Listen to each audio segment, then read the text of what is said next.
youth, Catholic youth.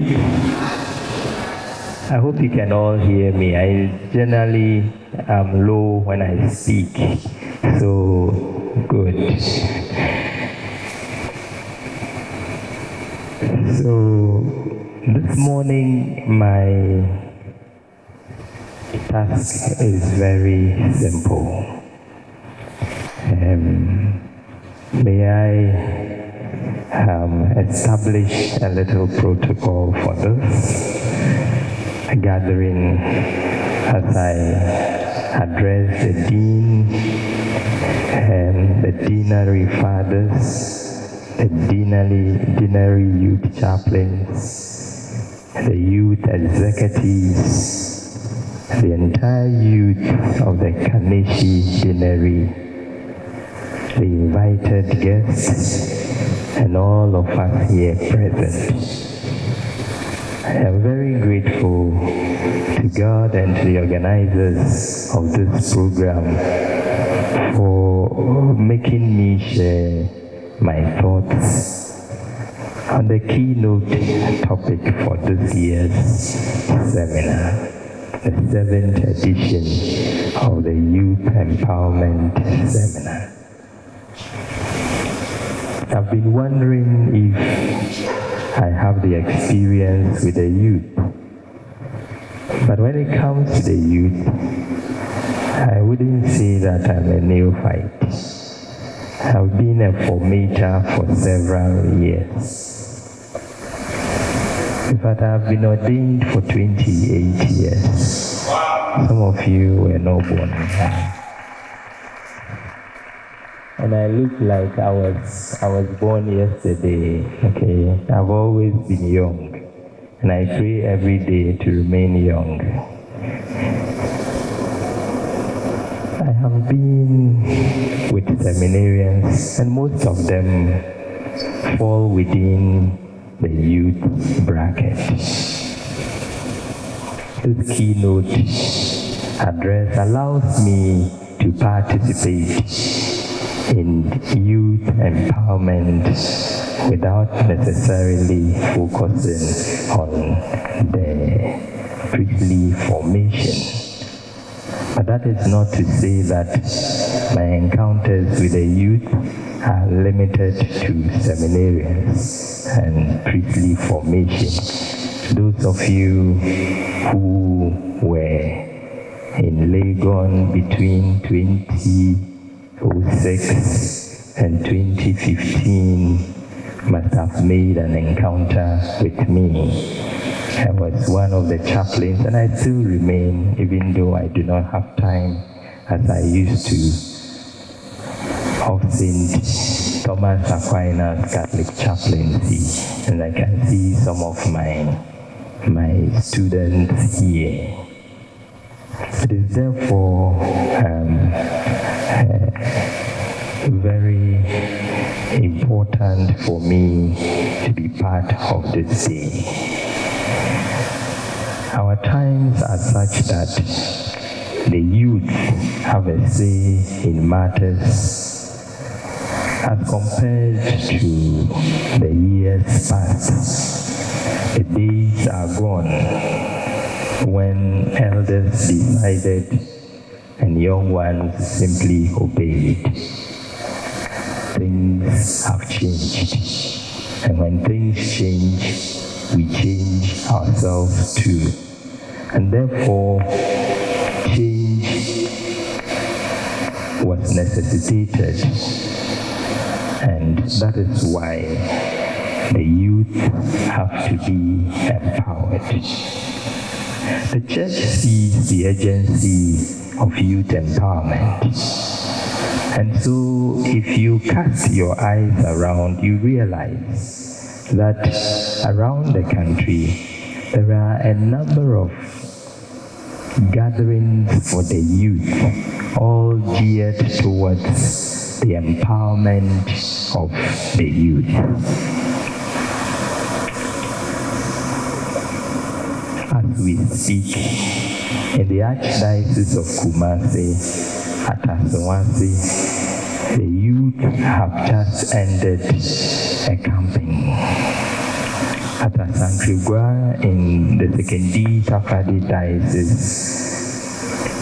A youth camp is ongoing, and in that same diocese, there was a whole synod organized in the honor of the youth last November.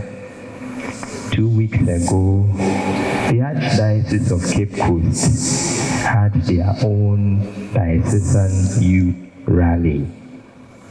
And the theme of empowerment ran through most of their gatherings. With these happenings, I am very grateful and happy to be part of the Kaneshi Deanery's edition of the youth rallies. And I am hopeful that these awakenings will lead to a positive growth. I want to divide my keynote into 6 sections.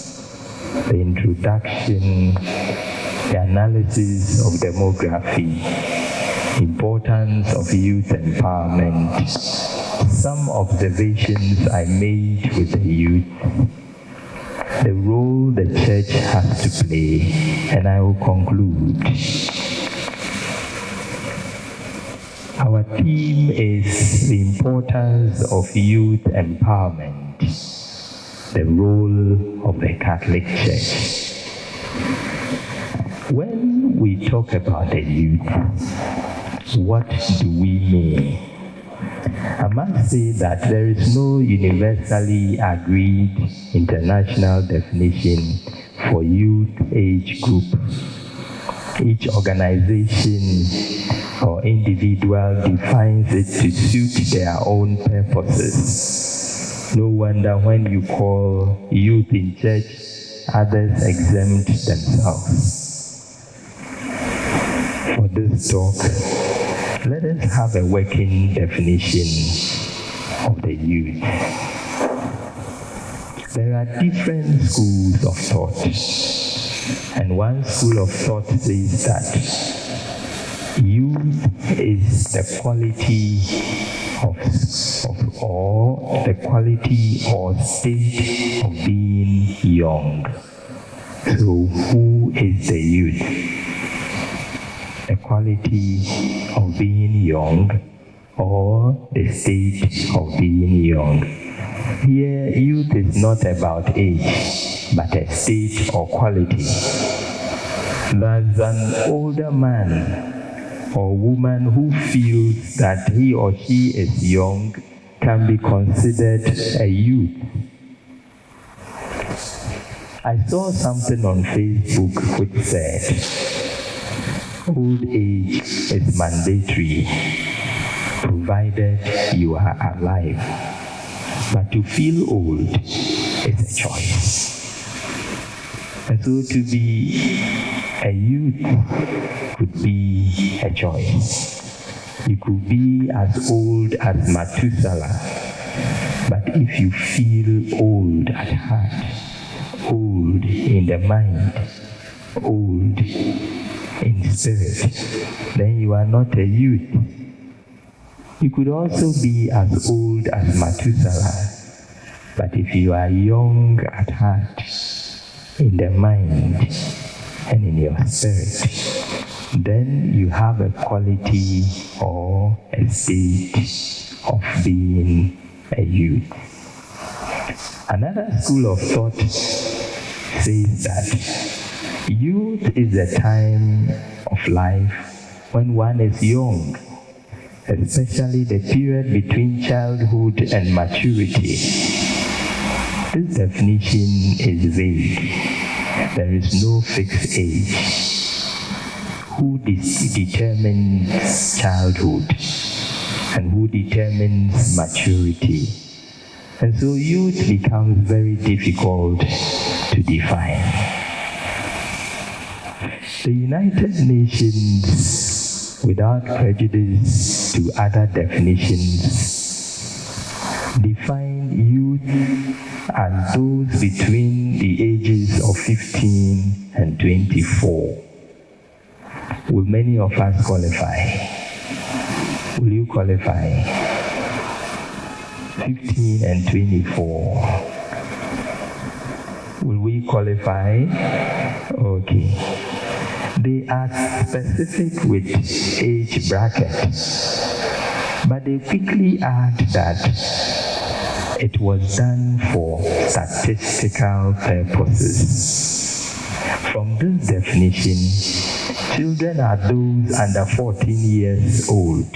However, the Article 1 of their Convention on the Rights of the Child defines children as persons up to 18 years. So, are they contradicting themselves? Why are they inconsistent? I only am drawing our attention to the fact that youth cannot be easily defined.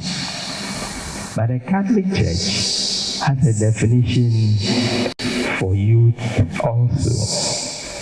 For us as a church, youth is between 16 and 35 years old. Do we qualify?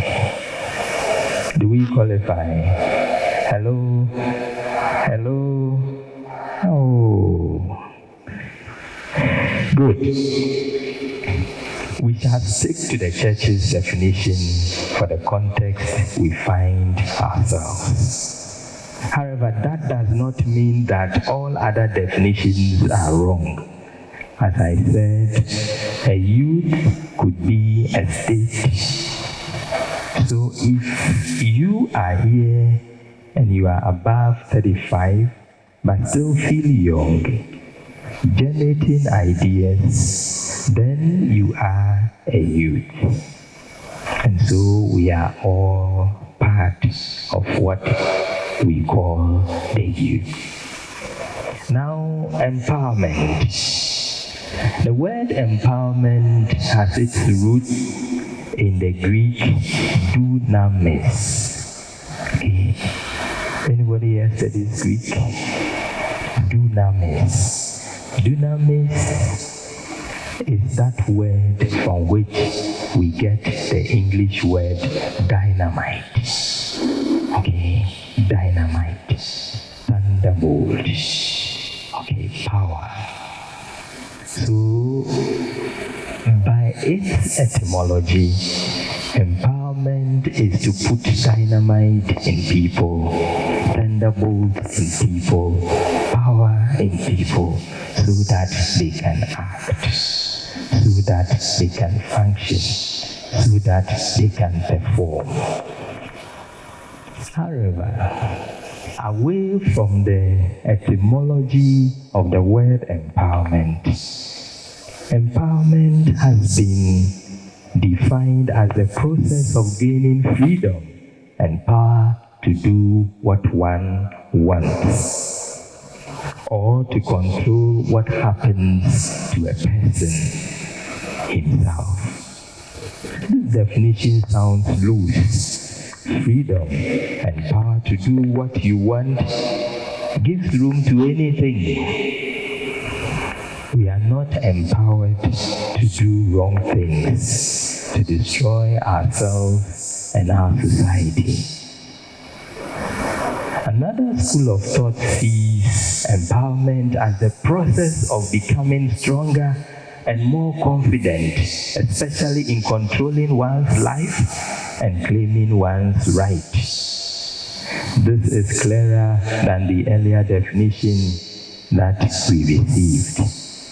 This definition is specific. One is empowered to be confident and more assertive in claiming one's right and controlling one's life. So, what is youth empowerment? Youth empowerment is that process of encouraging the youth to take charge of their lives by creating opportunities where they can build their confidence, discover their talents, and harness their potential. So that is what we are here for. We are here to think tank so as to build our confidence, discover our talents, and harness our potentials. It is about enabling the youth to take charge of their lives and become active, responsible citizens who can contribute to society. It involves empowering young people with the skills, the knowledge, the resources, and the opportunities they need to succeed. And so by the time you leave here, you should have attained a certain skills, a certain knowledge, a certain amount of resources, and an opportunity should have been created for you to step out there poised for success. A group of sociologists defined youth empowerment as the cause of improving the capabilities of young adults to make or influence choices and transform those choices into desired outcomes. And so, our coming here is not just about coming together as friends. It is also about empowerment. Youth empowerment is for the positive. Sometimes the youth fight for freedom to do the wrong and to destroy their society and themselves. Some agents, organizations, and individuals fail to empower the youth because of the fear of rebellion.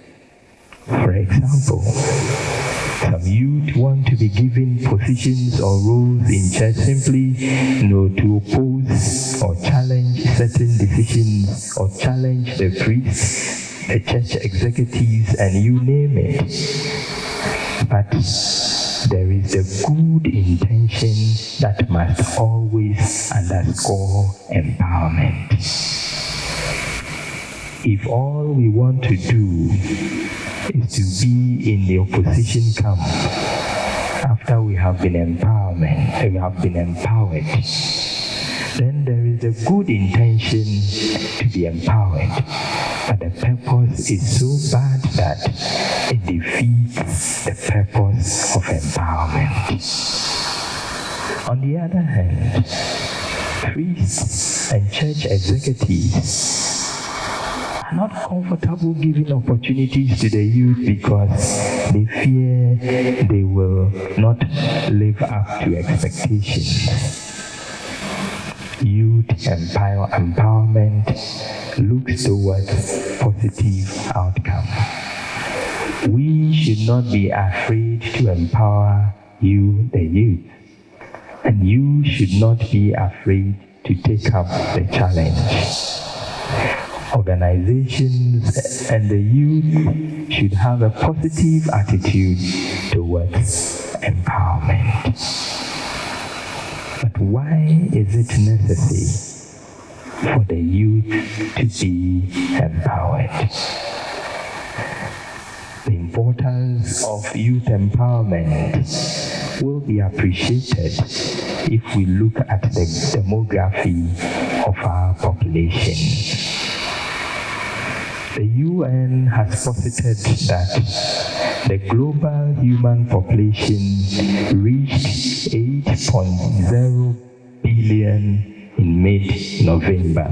So as at November last year, the world population was said to be 8 billion. Of this number, 2.4 billion are between the ages of 10 and 29, representing 30% of the world's population.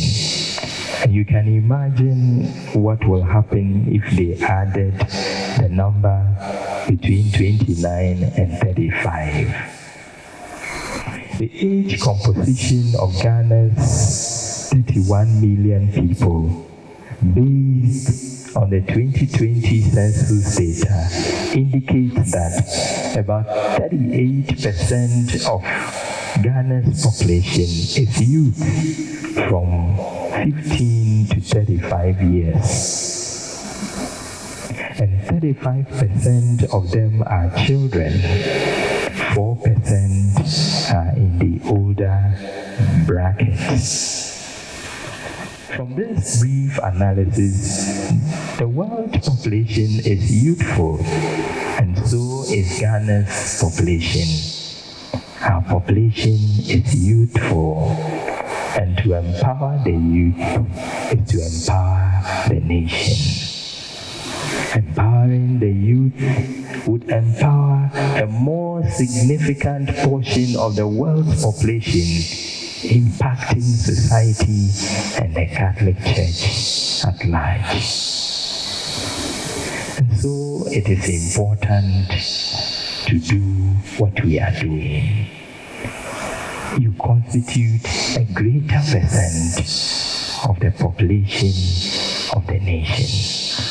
You constitute a greater percent of the population of the church. And the church will be shooting herself in the foot if she closes her eyes to the empowerment of the youth. And that is one of the reasons why our gathering here this morning is very important. Another reason why our gathering here is important is that youth empowerment builds self-confidence. A very crucial element necessary for progression in any enterprise is self-confidence and a strong self-image. However, it doesn't matter how talented a person is, they cannot be successful without confidence. When the youth are empowered, they gain confidence in themselves. They gain confidence in their abilities. They are endowed to take risks, make decisions, and pursue their goals. I witnessed the first Thanksgiving ordinations of two of my students. One of them I couldn't but admire.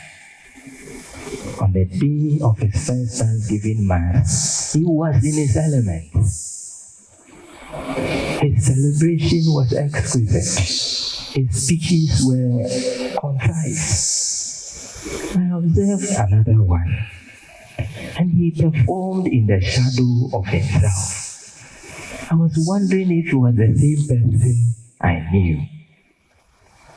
Later on, I discovered that the one that was impeccable in his celebration, while he was a seminarian, had the opportunity in his home parish to practice, to exercise his pastoral ministry. His pastor exposed him to the altar, the sanctuary, and the things around the sanctuary. He himself was keen at knowing, and he used and seized his opportunities well. The other was playing hide and seek. And so when it was time for them to celebrate, one had all the confidence the world could find. The other lacked confidence. And so he struggled.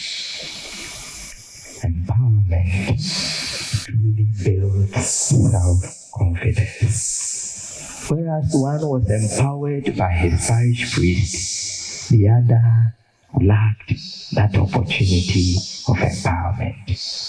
He went through the seminary, he passed all his exams, but he didn't have what it takes to perform with confidence. Youth empowerment also brings about the development of skills. It helps young people to develop the skills that are lying latent in them, skills that have been discovered, and even skills that are yet to be discovered. When allowed to take up leadership roles, the youth learn how to communicate effectively, work in teams, and make decisions that benefit their communities. And so we are here to develop our skills. We are here for effective operations. We are here for effective decision making. Youth empowerment is also important because it fosters innovation. Young people have fresh ideas and perspectives that can lead to innovative solutions to social, economic, and environmental issues. Empowering the youth means giving them a platform to showcase their creativity and express their ideas.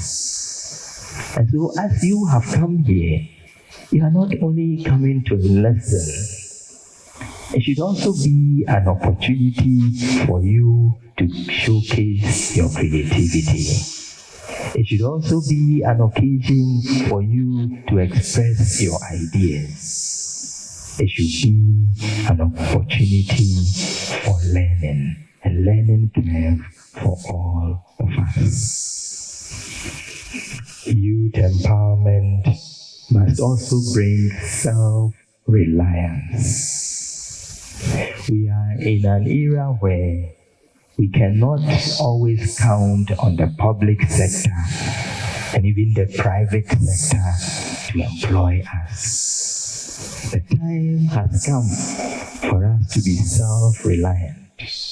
The time has come for us to be self-dependent. And youth empowerment must do this for us.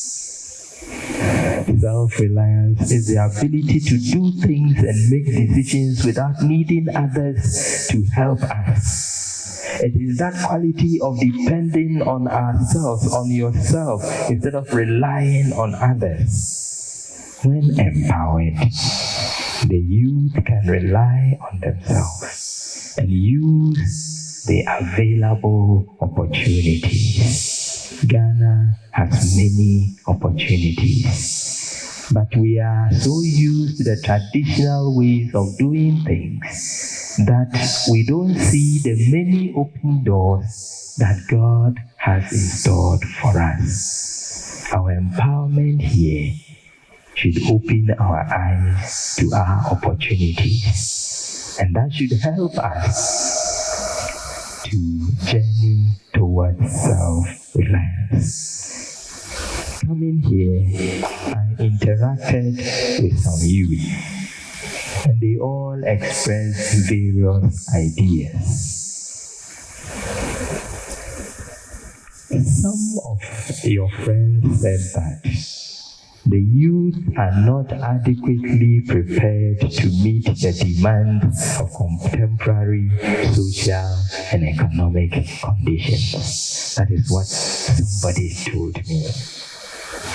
Another said, the majority of the youth are not trained and equipped sufficiently to take up leadership roles both in the church and in the secular world. They are not well resourced they are not well trained, they are not well equipped to take up leadership positions.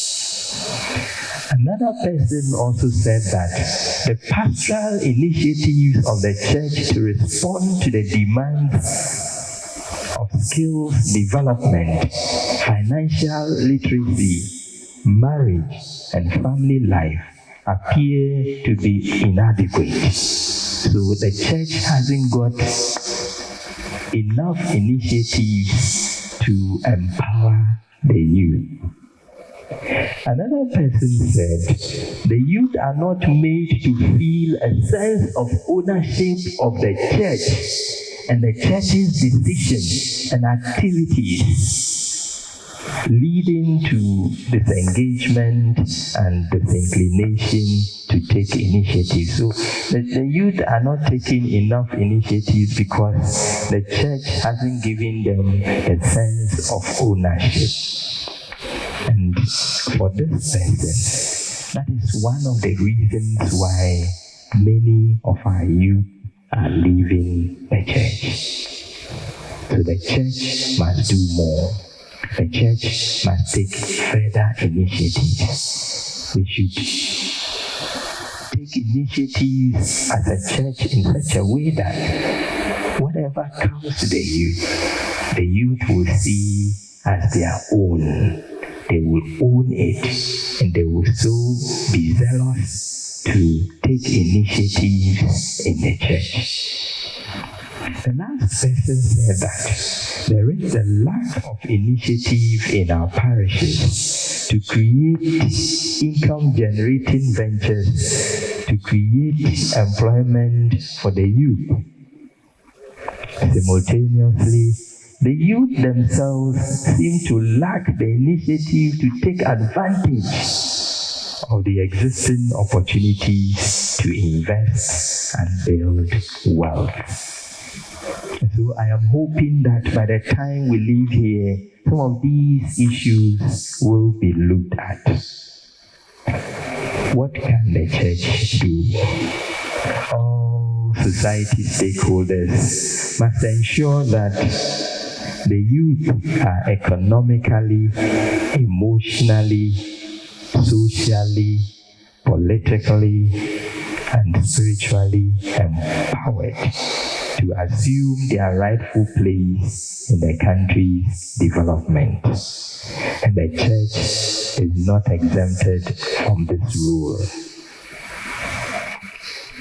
According to Karanu and his friends, churches are expected to lead in developing communities in response to God's command to serve the disadvantaged.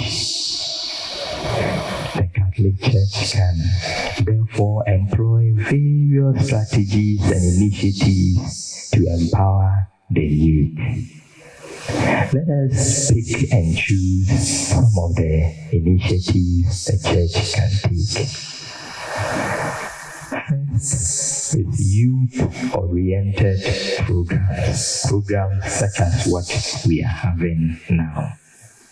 The church can develop and implement programs specifically designed to engage and empower young people. These programs could include retreats, conferences, workshops, and seminars that address the unique challenges and interests of the youth. And so this gathering is an action in the right direction. One of the ways we can empower ourselves is to gather like this. Another way is to educate. And so education and catechism. The church needs to prioritize comprehensive religious and catechetical training for young people. This involves teaching the faith in a way that resonates with their experiences and questions, providing them with solid foundation a solid foundation and understanding of the Catholic teachings and traditions. There should also be ongoing educational programs that will put the hands of the youth on practical things that they can do for themselves. Programs that will build them solidly in their faith. The Catholic youth must be able to stand up and defend his or her faith. Must be able to stand and defend his convictions or her convictions about her faith, and must stand up to defend his or her own aspirations. There should also be leadership opportunities. Empowering the youth involves giving them leadership roles and responsibilities within the church community. This could mean involving them in decision-making processes, allowing them to participate in liturgical ministry, encouraging them to organize and lead events, and supporting their initiatives. This will mean that the church should take time to organize leadership workshops also for the youth, introduce them to the various leadership styles, and encouraging them to marry the various styles into fashioning a good leadership model for themselves, so that tomorrow, when the church is entrusted to them, the church will not be headless. There should also be mentorship and guidance.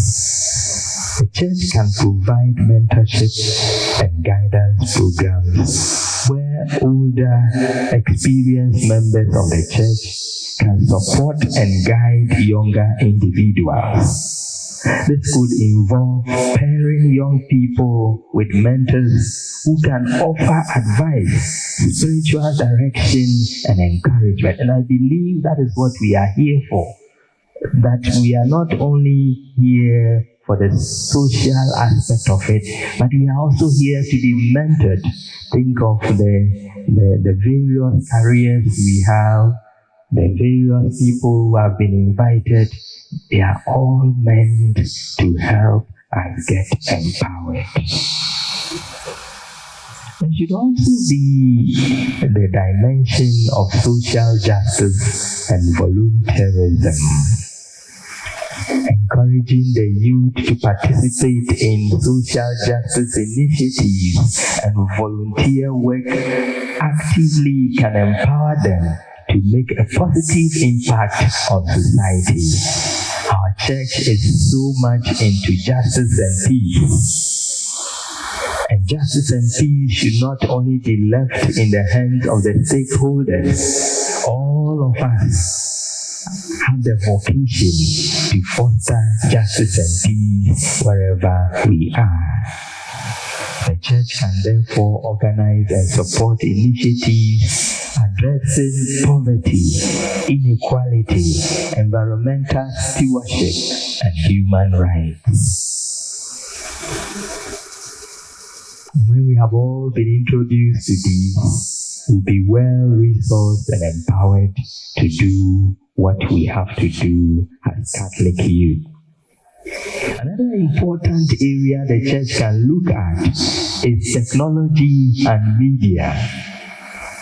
Recognizing the influence of technology and media on young people, the church can leverage these platforms to engage and empower the youth.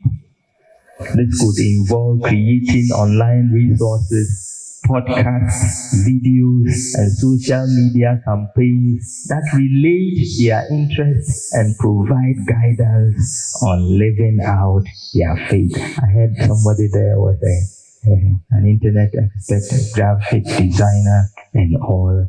Let us pool our resources together. Today, this is the way to go, and we all must be part of it. We have also to look at the intergenerational dialogue, facilitating meaningful dialogue and interactions between youth and older generations within the church can foster understanding, mentorship, and mutual empowerment. Encouraging intergenerational events, discussions, and projects can help bring and bridge the generation gap and create a sense of belonging for the youth. There shouldn't be a trench between the old and the young. There should also finally be reinforcement. The youth take a lot of initiatives in the church.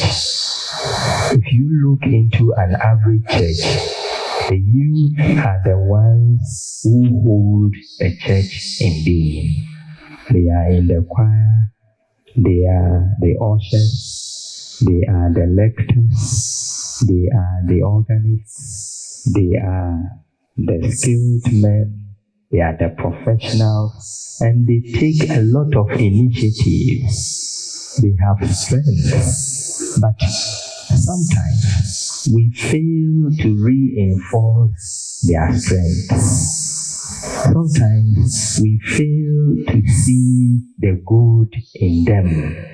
Sometimes we fail to acknowledge and show gratitude to the contributions the youth make in the church. In doing so, we fail to reinforce the strength they come to the church with.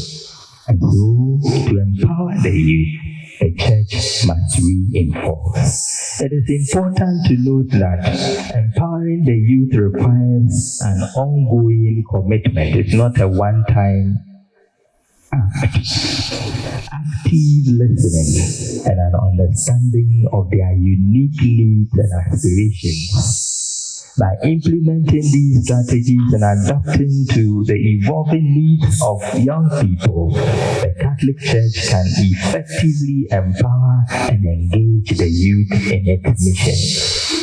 As I bring this talk to a conclusion, let me highlight the answer a young 18-year-old boy gave when he was asked what he thought was the role of young people these days. He said, young people play a crucial role regardless of the society they live in. We not only represent the country's future, but we are also one of society's main agents of change and progress. We have a significant effect on economic development. We build many societal relationships and develop a personality that defines us as a new generation. What we do when we become adults depends on how we think and act today.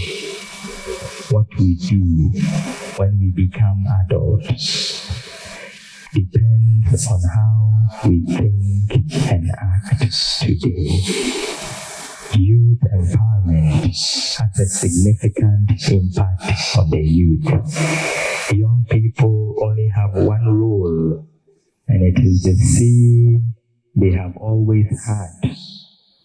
It does not change because their role is to transform and improve their heritage and their lot. All the society and the church can do is to empower them, creating the opportunity to see the youth develop themselves, the church, and the socio-cultural environment. Thank you.